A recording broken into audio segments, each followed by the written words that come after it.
Sekarang kita masuk pada contoh soal, yaitu menghitung konsentrasi ion tembaga atau Cu dan Cu2+ dalam air pada pH 5 dan tekanan parsial 1 atm. Ya, parsial hidrogennya 1 atm, sehingga dapat terjadi kesetimbangan dengan elektroda tembaga dan menghasilkan gas hidrogen.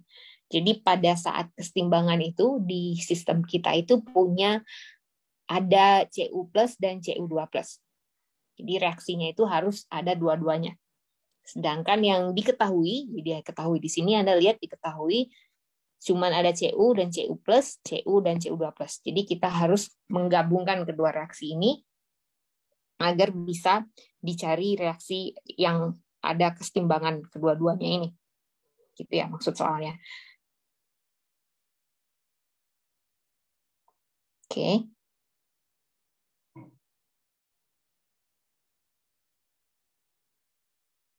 Jadi kita lihat diagram Porbach Cu di garis A.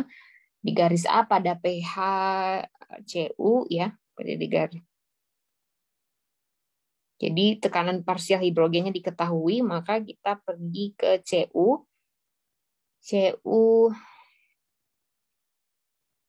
terus apa lagi diminta?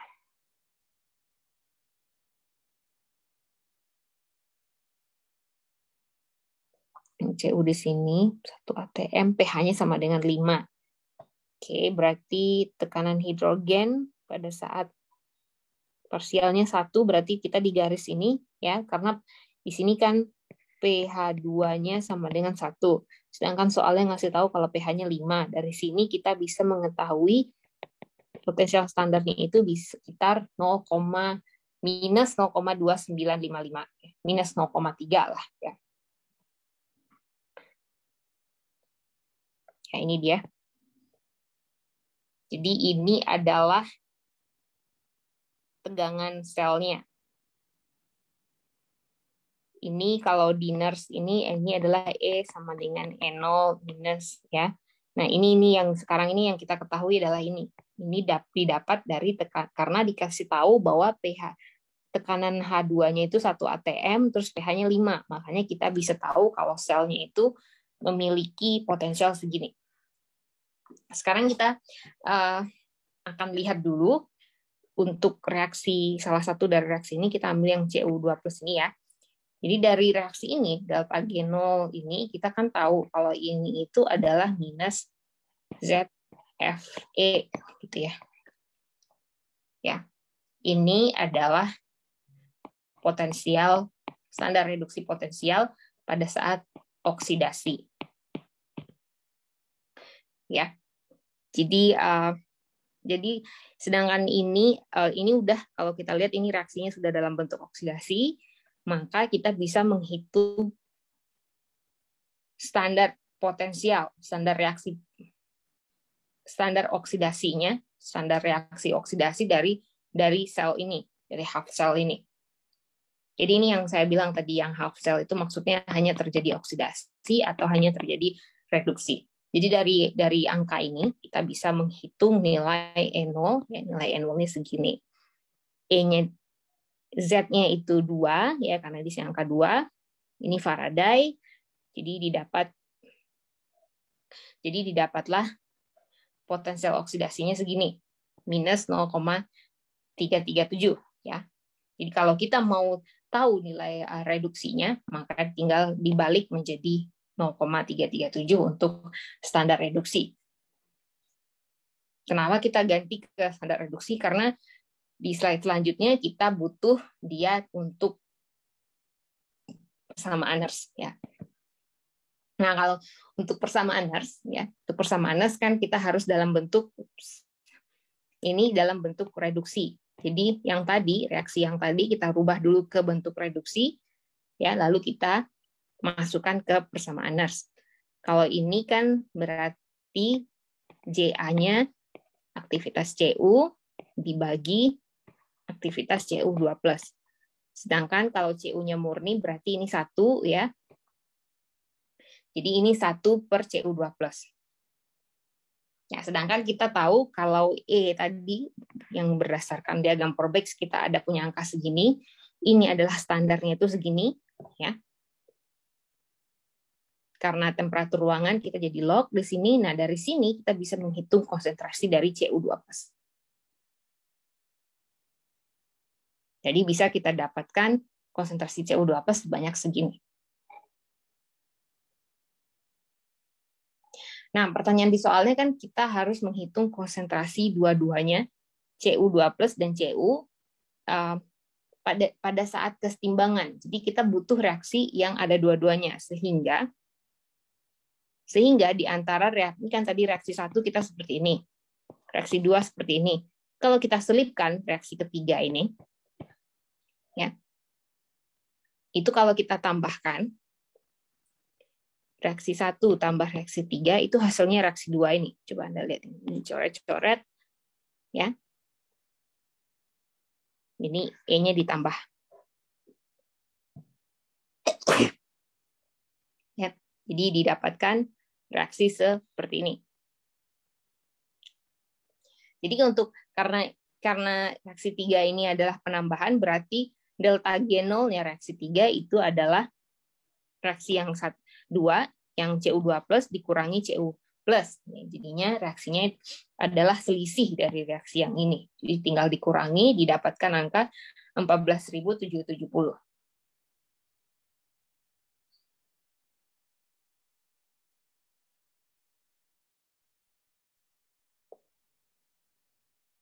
Jadi kalau kita masukkan lagi, ini kan delta G0, berarti kan ini minus ZF0. Ya. Jadi kalau kita masukkan Z-nya itu 1, ya, Faraday-nya ada, sehingga didapatkan E0. E0 ini adalah oksidasi. Ya, ini adalah oksidasi. Jadi ini reaksi yang tadi, karena kita mau pakai kita mau pakai persamaan Nernst, maka reaksi oksidasinya dirubah menjadi reaksi reduksi. Nah, jadi yang ini angkanya dibalik, ya, menjadi plus di sini Anda lihat. Terus karena dalam temperatur ruangan jadi log di sini, berarti ini kan Ja-nya adalah Cu+, aktivitas Cu+ dibagi Cu2+.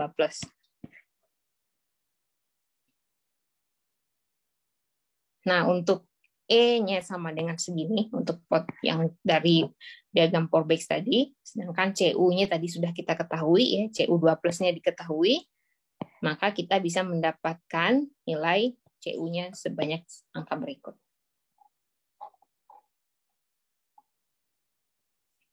Nah, contoh soal selanjutnya, ya, diketahui energi bebas standar pembentukan MnO dan H2O. Pembentukan MnO berarti kan Mn ditambah setengah O2 menjadi MnO, gitu ya reaksinya. Kalau pembentukan H2O berarti H2 ditambah setengah O2 menjadi H2O. Itu reaksinya, ya.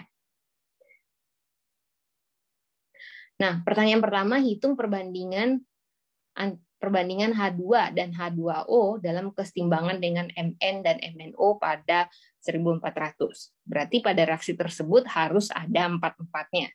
Ya. Harus ada MnO, MnO berarti reaksi 1 kita tambahin aja dengan reaksi 2. Ya. Tapi yang ini, ya, salah satunya dibalik gitu. Jadi yang kita lakukan adalah ini pembentukan, dan sedangkan yang H2-nya dibalik. Karena supaya bisa oksigennya bisa saling habis. Ya, karena kita nggak pengen ada oksigen di reaksinya. Karena yang diminta pada saat kesetimbangan cuma H2, H2O, Mn, dan MnO. Jadi salah satu itu harus dibalik sehingga oksigennya bisa dihapus. Sehingga reaksi yang ketiga ini adalah delta Gibbs. Reaksi ketiga adalah penambahan dari Gibbs 1 dan Gibbs 2. Nah, sehingga persamaan ini ditambahkan, ya. Persamaan ini ditambahkan, jadi kita punya persamaan delta G standar untuk reaksi ini. Ya. Nah, ini balik lagi ke yang awal-awal, kita ingat, ya. Yang awal-awal, kalau delta G standar diketahui, terus kita temperatur diketahui. Jadi kita ini ya, ini karena ini dalam kesetimbangan berlaku hubungan min RT dan KA. Ini karena dia dalam kesetimbangan. Sedangkan ini hanya tergantung dari tekanan, KA-nya ini hanya tergantung dari H2M. Ini kan kalau kita taruh rumusnya seperti ini, H2O dan Mn. Dan Mn dan MnO-nya dianggap murni sehingga aktivitasnya sama dengan 1. Sehingga kita hanya tergantung dari tekanannya H2O dan H2. Jadi H2O di sini dianggap gas ya. Ini harusnya dikasih tahu nih. Dalam bentuk fasa gas. Ya, jadi dia punya tekanan. Jadi di sini kita bisa perbandingannya dari tekanannya ini kita bisa menentukan perbandingan. Jadi ini adalah perbandingan antara H2 dan H2O. Nah, pertanyaan selanjutnya adalah jika reaksi ini adalah reaksi dalam sel galvanik, jadi sekarang reaksi yang kita tulis ini adalah dalam galvanik, reaksi galvanik hitung EMF sel standar sel, berarti ini ngitung E0 ya. Kalau EMF standar sel berarti itu E0. Jadi karena delta Gibbs standarnya sudah diketahui, ya. Ini kan udah kita hitung di depan ya yang ini. Pada temperaturnya kan tahu. Jadi kita bisa menghitung nilai E-nya. Karena G0 diketahui, Z-nya itu pakai berapa oksigen, berapa elektron yang terlibat itu ada 2 ya. Ya karena di sini Anda lihat ini Mn-nya 0, ini menjadi 2 plus ya. Berarti ada oksigen, ada elektron 2 yang terlibat. Sehingga didapat E0-nya dengan angka sebagai berikut. Nah, pertanyaan kedua adalah kerja maksimum yang dihasilkan. Nah, di awal bab sudah kita bahas tentang hubungan kerja dan delta Gibbs standar. Ya. Ini di awal-awal kita sudah bahas sehingga didapat kerja sebagai berikut. Nah, dan yang terakhir adalah panas yang dihasilkan. Kita tahu Q itu bisa dihitung dengan T kali delta S. Ya. Q itu kita tahu bisa dihitung dari T kali delta S itu adalah Q. Sedangkan dari persamaan berikut, kalau kita turunkan terhadap DT, ya persamaan Gibbs energi, kalau kita turunkan terhadap DT, maka itu didapatkan nilai delta S. Jadi kita sudah punya persamaannya, persamaan delta Gibbs-nya kalau kita turunkan terhadap DT, maka didapatkan nilai sebanyak minus 18. Ya. Sedangkan Q adalah T kali delta S, sehingga temperaturnya 1400 dikali minus 18, sehingga didapatkan panas yang dihasilkan sebanyak minus 25.200 Joule. Ya. Jadi ini di pertanyaan kedua ini adalah mengulang kembali apa yang sudah Anda pelajari selama kuliah termodinamika ini. Nah, untuk pertanyaan C, ya. Pertanyaan C adalah hitung nilai EMF yang baru kalau nilai tekanannya diganti. Ya. Hitung EMF yang baru jika tekanannya diganti. Nah, sekarang kita udah menemukan yang tadi, yang ini ya. Yang mana nih? Persamaan nurse-nya. Nah, ini persamaan. Ini hitung EMF yang baru berarti kita mencari E, ya, E0-nya diketahui, ya. RT, ZF, dan CA. Jadi ini adalah mencari, memakai persamaan nurse, mencari ini.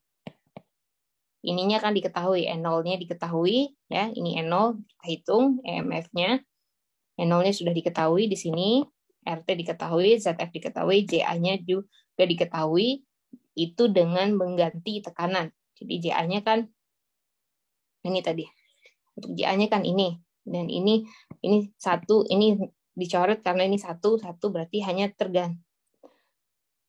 tergantung dari perbandingan H2 dan H2O. Jadi ini tadi diganti, dijaga sebagai 1000/1. Berarti ini ln 1000. Gitu.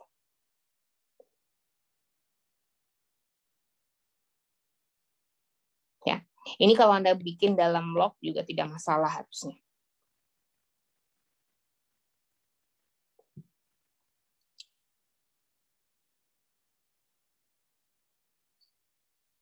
Oke, jadi demikian kuliah untuk bab 7 kita sudah selesai.